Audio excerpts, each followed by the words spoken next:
वक्रतुंड महाकाय सूर्यकोटि समप्रभ निर्विघ्नं कुरु मे देव सर्वकार्येषु सर्वदा निर्विघ्नं कुरु मे देव सर्वकार्येषु सर्वदा।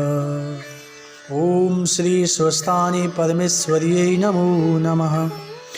ओम यं ब्रह्मा वरुणेन्द्ररुद्रमरुतः स्तुन्वन्ति दिव्यैस्तवैः वेदैः शङ्खपदक्रमोपनिषदैर्गायन्ति यं सामगाः ध्यानावस्थितगद्गतेन मनसा पश्यन्ति यं योगिनो यशान्तं न विदुषुरासुरगणा देवाय तस्मै नमः।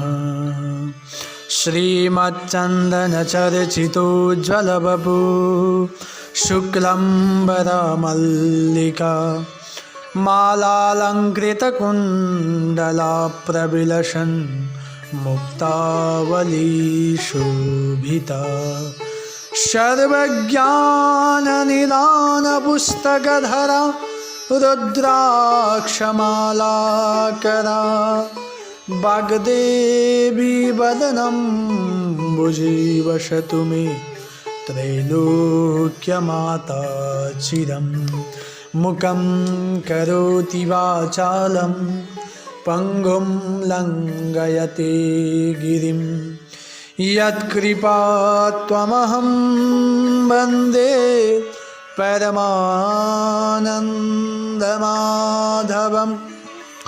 ॐ नमो भगवते तस्मै व्यासाय मिततेजसि यस्य प्रसादाद् वक्ष्यामि नारायणकथामिमं।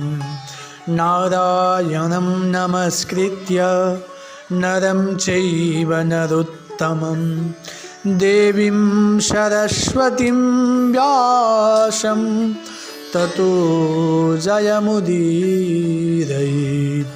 देवीं सरस्वतीं व्यासं ततो जयमुदीरयेत्। देवीं सरस्वतीं व्यासं ततो जयमुदीरयेत्। परम मंगलमय श्री श्री परात्पर अखिलेश्वर सर्व कार्य हल्ला सिद्ध गराउने वाला श्री श्री सिद्धेश्वर महादेव को चरण कमल में हामी समय हृदयदेखि नमन गर्दै भगवती श्री श्री स्वस्थानी परमेश्वरी को दिव्य कथालाई सुन्न अघि बढ्दैछौँ। हामीहरूले भगवती स्वस्थानी परमेश्वरी को कथा श्रवण गर्ने क्रममा आज 17 अध्यायमा पुगिसकेका छौँ। तसर्थ आज हामी 17औं अध्यायलाई पाठ गर्नेछौँ जो यस प्रकार छ। ओम अथ सप्तदशोऽध्यायः। कुमारजी आज्ञा गर्नुहुन्छ, हे अगस्त्य मुनि। त्यसपछि महादेव राजहंसहरूको राजा भएर मानस सरोवरमा अनेक हंसको साथ जल क्रीडा गरिरहनु भएको थियो। त्यही अवसरमा विष्णुलाई ठुलो वेगले आएको देखि राजहंस स्वरूप महादेव भन्नुहुन्छ, हे विष्णु, यस्तो बेगले महकामा के काम परेर आयौ? तिमीलाई के कष्ट आइलाग्यो भन।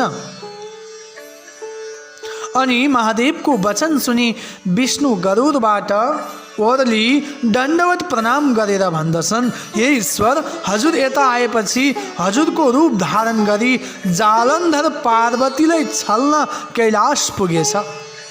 र माता पार्वतीले मलाई छल्न जालन्धर आएछ भन्ने थाहा पाई त्यहाँ नबसेर कसैले नदेख्ने स्थानमा लुकी मलाई डाक्नुभयो अनि म गएर सारा विस्तार बुझे यहाँ आएको हुँ। अब म गएर त्यसकी स्त्री वृन्दाको प्रतिव्रता धर्मनाश पारेर आउँछु। यदि विष्णुको वचन सुनि महादेव राजहंसको रूप छाडी आफ्नो रूप धारण गरी क्रोधले राता राता आँखा पारी आज्ञा गर्नुभयो, हे विष्णु, त्यस्तो हो भने म कैलाश जान्छु। तिमी वृन्दाका कामा गएर त्यसको प्रतिव्रता धर्मनाश पारेर आऊ। त्यसपछि पापिष्ट जालन्धरलाई म नमारी छाड्ने छैन भन्दै पाखुरा निमुठी क्रोधयुक्त भएर विष्णुलाई पठाई आफू कैलाश पर्वतमा पार्वती लुकिरहेको स्थानमा पुग्नुभयो।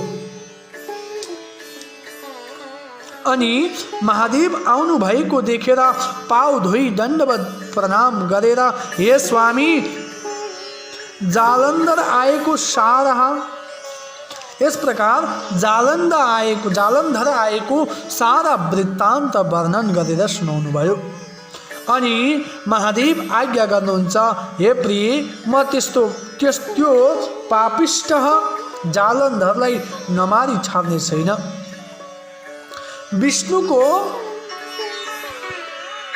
विष्णु वृन्दाको सत्य डगाउन गएका छन् अनि आउने साथ युद्ध गरेर त्यसलाई मार्नेछु भनी गौरी शङ्कर दुवैजना कुरा गरिरहे। उता विष्णु जालन्धरको रूप लिएर अन्तपुर पुग्नुभयो। जालन्धर रूप विष्णु आएको देखेर वृन्दाले स्वामी आए भनी जाऊ पाउ धोई भित्र लगेर बसालिन् अनि सोधिन्, हे स्वामी, पार्वतीलाई छल्न जानुभएको के गरेर आउनुभयो? के पार्वती म भन्दा कतिकी सुन्दरी रहेछिन् भन्नुहोस्। त्यति सुनि जालन्धर रूप विष्णु भन्दछन्, हे वृन्दा, पार्वतीलाई छल्न नसकिने रहेछ, किनकि म पार्वतीको घरभित्र जान खोज्दा ढोकामा बसेका द्वारपाललाई देखी डराएर फर्के। यसरी कुरा गर्दै गर्दै वृन्दाले यी मेरा स्वामी होइनन्, विष्णु मलाई छल्न मेरो स्वामीको रूप धारण गरेर आएका रहेछन् भन्ने जानी अब मैले केही युक्ति गर्नु पर्यो भनी हाउभाउ कटाक्षले विष्णुलाई बसमा पारेर भनिन्, हे स्वामी, म केही कुरा भन्दछु, हजुर मान्नुहुन्छ कि मान्नुहुन्न? यति सुनेर विष्णुले जे भने पनि मान्नेछु भन्ने वाचा गरेपछि उनले भनिन्, विशेष कुरा केही होइन, केवल म नआएसम्म यहाँ बसिरहनुहोला भनी विष्णुलाई कोठामा थुनी आफू अर्कै घरमा गएर बसिरहिन्। अहिले आउलिन्, भरे आउलिन् भन्दै प्रतीक्षामा 4 दिन व्यतीत भयो। त्यही पनि वृन्दा फर्केर आएनन् अनि विष्णु चिन्ता गर्न लागे, अब म यसै गरी बसिरहेछु भने कति दिन बस्ने, जाउँ भने बाचा हरिएको छ। उता महादेव के भन्नुहोला, उता महादेवलाई के भन्नुहोला भन्ने चिन्ता अलग्गै छ। कसरी यहाँबाट उम्किने इत्यादि तर्क गरे अनि पनि केही गर्न समर्थ थिएनन्। उता महादेवले विष्णु गएको यतिका दिन भइसक्यो, त्यही पनि फर्केर आउँदैनन् भनी ध्यान दृष्टिले विचार गरी पार्वतीसित भन्नुभयो, हे गिरिजे, वृन्दालाई छल्न गएका विष्णुलाई उसैले छली कोठामा थुनिरहेकी छे। यति भनी मायाद्वारा एउटा अत्यन्त सुन्दर 16 वर्षको भिक्षुक उत्पन्न गरी उसलाई भन्नुभयो, हे भिक्षुक, तिमी अन्तपुरको जालन्धरको घर गएर भिक्षान देही भनी वृन्दाले थुनिराखेको विष्णुलाई मागेर ल्याऊ। यति शिवजीको आज्ञा सुनि हुन्छ भनी सरासर जालन्धर घर पुगी भिक्षान देही भने। अनि वृन्दाले झ्यालबाट हेरिन् र अत्यन्त राम्रो योगी देखी, यस्तो राम्रो अलौकिक योगी मैले आजसम्म देखेकी थिइनँ।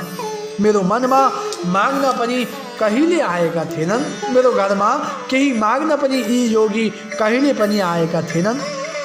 यस्तो नवीन योगीलाई भिक्षा दिने पदर्श इत्यादि दिनै पर्दछ इत्यादि तर्क गरी भिक्षा लिएर गइन्। हे योगीराज, के माग्नेको इच्छाले आउनुभयो?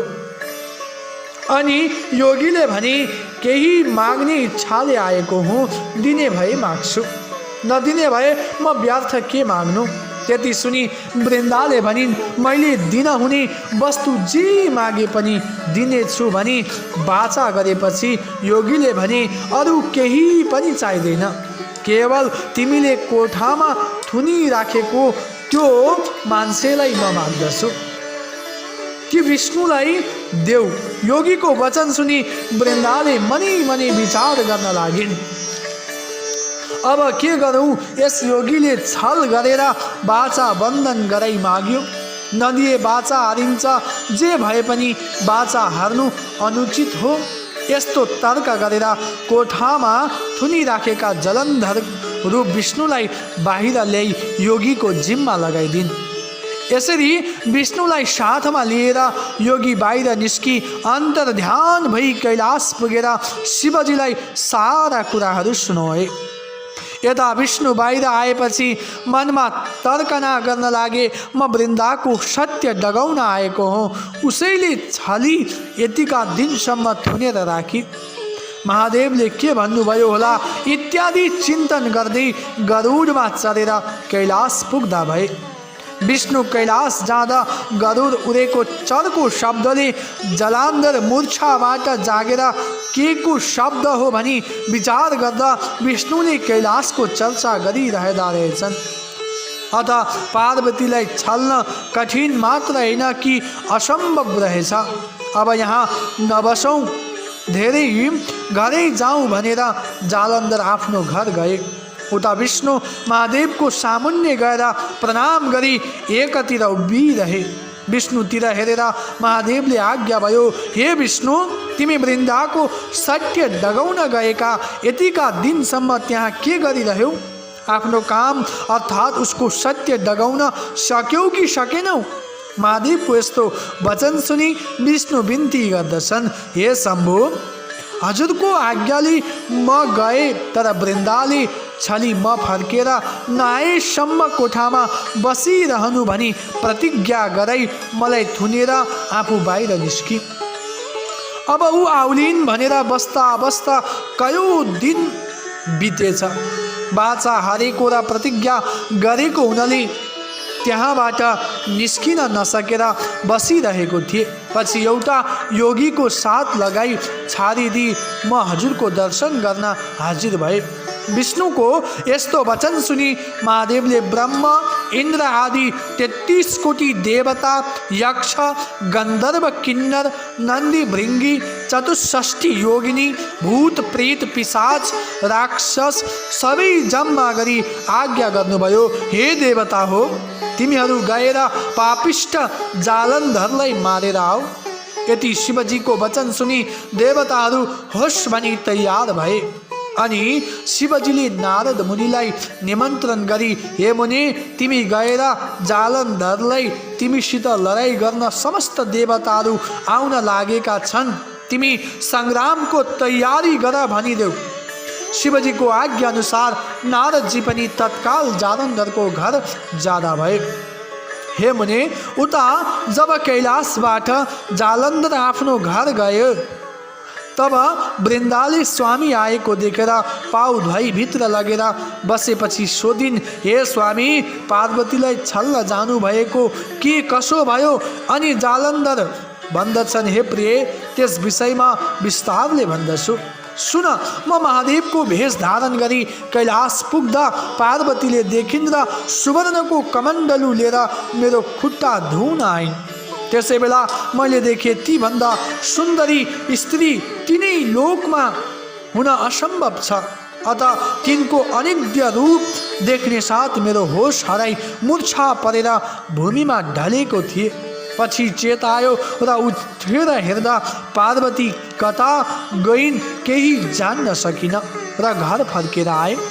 त्यति आफ्ना स्वामीको वचन सुनि वृन्दा भन्दछिन्, हे स्वामी, तपाईँ यहाँबाट हिँडेपछि विष्णुले तपाईँको रूप धारण गरी मलाई छल्न आएका थिए, तर मैले चिनेर निकै दिनसम्म कोठामा थुनिराखेकी थिए। पछि एउटा अनौठो भिक्षुक आएर माग्दा विष्णुलाई दिई पठाए। यति स्त्रीको वचन सुनि जालन्धर रिसाई, हे प्रिय, त्यस्तो हो भने म पार्वतीलाई नछली छाड्दिनँ, फेरि जान्छु भन्दै जालन्धर घरबाट निस्कनु र शिवजीको आज्ञाले गएका नारद मुनि टुप्लुक्कै पुग्नु एकै साथ भयो। अनि नारदजीले सोधे, हे जालन्धर, तिमी कहाँ जान हिँडेका? उसले भन्यो, म भिक्षा माग्न हिँडेको हुँ। तब नारदजीले फेरि भने, हे जालन्धर, मिथ्या कुरा किन भनिरहेका छौ? तिमी जान लागेको मैले जानिसकेँ। पार्वती मातालाई छल्न हिँडेका हौ। सुन, तिमीसित युद्ध गर्न ब्रह्मादि सकल देवताहरू आउन तयार भई खबर दिन मलाई पठाएका हुन्। अब तिमी अन्त कतैतिर जान नलागेर आफ्नो फौज र शस्त्र अस्त्रहरू लिएर सङ्ग्रामको तयारी गर। यति नारदजीको कुरा सुनि त्यसो भए धेरै फर्कन्छु भनी आफ्नो पत्नीलाई नारदसित भएका सबै कुरा बुझाई, अब म युद्धमा जान्छु, तिमी घरको संहार गर भनी हातमा त्रिशूल लिएर आफ्ना समस्त सेनाहरू साथमा लिई देवताहरूसित लडाइँ गर्न कैलाशतर्फ गए। नारदजीले कैलाश पुगी जालन्धरसित भएका सारा कुराहरू शिवजीलाई बिन्ती गरेर भने। त्यसपछि महादेवले ब्रह्मा, विष्णु, इन्द्र, यम आदि सकल देवतालाई युद्ध गर्न जाऊ भनी आज्ञा दिनुभयो। महादेवको आज्ञा पाउने साथ समस्त देवताहरू नाना तरहका बाजा बजाई सिंहनाद गर्दै प्रलयकालको मेघ चाहिँ गर्जन्दै कैलाशबाट हिँडे। बाटामा दुवैतर्फका सेनाको जमका भेट भएर भयङ्कर सङ्ग्राम प्रारम्भ भयो। देवताहरूले बेसरी चिच्चाई अनेक शस्त्र अस्त्रहरू प्रहार गर्न लागे, तर तिनको प्रहारले जालन्धरलाई केही पनि हानि गर्न सकेनन्। आफूले प्रहार गरेका अस्त्र शस्त्रले शत्रुको केही हानि गर्न नसकेको देखेर देवताहरू मनमा दिक्क मानी आफ्ना शस्त्र अस्त्र झिकी चुपचाप भए। तब वैकुण्ठनाथ विष्णु रिसाई पाञ्चजन्य शङ्ख बजाई कोमदको गदा प्रहार गरे। त्यस गदाले जालन्धरलाई छुँदै छोएन। अनि देवराज इन्द्र रिसाई वज्र प्रहार गरे, त्यसले पनि केही गर्न सकेन। जालन्धरले नटेरी तृण समान मानेर चुप लागिरह्यो। त्यति हुँदा पनि देवताहरूले शस्त्र अस्त्र प्रहार गर्न छाडेका थिएनन्। आखिरमा विष्णु भगवानले अब यस्तो चालले केही हुन सक्दैन भने महादेव कहाँ गएर, हे जगदीश्वर, हामीले जालन्धरलाई मार्न सकेनौँ, तपाईँ बिना त्यसलाई मार्न अरूको शक्ति पनि छैन, अब तपाईँले नै सङ्ग्राम जानु पर्यो। यदि विष्णुको वचन सुनि महादेव आज्ञा गर्नुहुन्छ, हे विष्णु, जालन्धरकी स्त्री वृन्दाको प्रतिव्रता धर्मले गर्दा जालन्धरलाई कसैले पनि मार्न सक्दैनन्। अत तिमी आफ्नो मायाले छोपी जालन्धरको रूप धारण गरी अन्तपुरमा गएर वृन्दाको प्रतिव्रता धर्म नष्ट गरौ। म गएर त्यस पापिष्ठलाई मार्दछु। यति शिवजीको आज्ञा सुनि विष्णु त्यहाँबाट विदा भई तुरन्त जालन्धरको रूप धारण गरेर बायाँ हातमा त्रिशूल र दाहिना हातमा डमरू बजाई आफ्ना मायाले छोपी अन्तपुरमा जालन्धरको घर पुगे। भेषधारी जालन्धर आएको देखि वृन्दाले हात पाउ धोएर कोठामा लगेर आसनमा बसालेर सोधिन्, हे स्वामी, महादेवसित युद्ध गर्न जानुभएको के गरेर आउनुभयो? त्यति सुनेर भेषधारी विष्णु आज्ञा गर्दछन्, हे प्रिय, महादेवसितको युद्धमा थकाई मारु र विश्राम गर्न आएको छु। भोक लागिरहेको छ, केही खाने कुरा ल्याऊ। त्यति सुन्ने साथ वृन्दाले 84 व्यञ्जन तयार पारी भोजन गराइन्। अनि रात परेपछि वृन्दासँग अनेक तरहका वार्तालाप गरेर वृन्दाको प्रतिव्रता धर्म नष्ट पारिदिनुभयो। रात बितेपछि जालन्धरको रूप छाडी आफ्नो स्वरूप चार बाहुमा शङ्ख चक्र गदा पद्म धारण गरी दिव्य दर्शन दिए। त्यो देखेर वृन्दा रिसाई, हे पापिष्ट विष्णु, तिमीले कपट गरेर मेरो पतिव्रता धर्म नष्ट गरिदेऊ। अनि विष्णु भगवान भन्नुहुन्छ, हे वृन्दा, जालन्धरलाई शिवजीले हिजै मारिसके। अब तिमीले म वैकुण्ठको अधिपति भएको नारायण जस्तोलाई स्वामी पाएपछि तिमीलाई के को चिन्ता? तिमी पत्याउदिनौ भने एक छिनमा समाचार प्राप्त गर्नेछौ भनी नाना तरसित वृन्दालाई बुझाउन लाग्नुभयो। इति श्री स्कंद पुराणे केदारखंडी माघ महात्म्ये कुमार अगस्त्य संवादे श्री श्री स्वस्थानी परमेश्वरी व्रत कथायां वृंदा प्रतिव्रत धर्म हरण नाम सप्तदशोऽध्यायः। इसी को साथ आज को श्री श्री स्वस्थानी परमेश्वरी को इस दिव्य कथालाई हामी महादेव को चरण कमल में समर्पित गर्दै आज को इस सत्संगलाई हामी विश्राम दिनेछौं।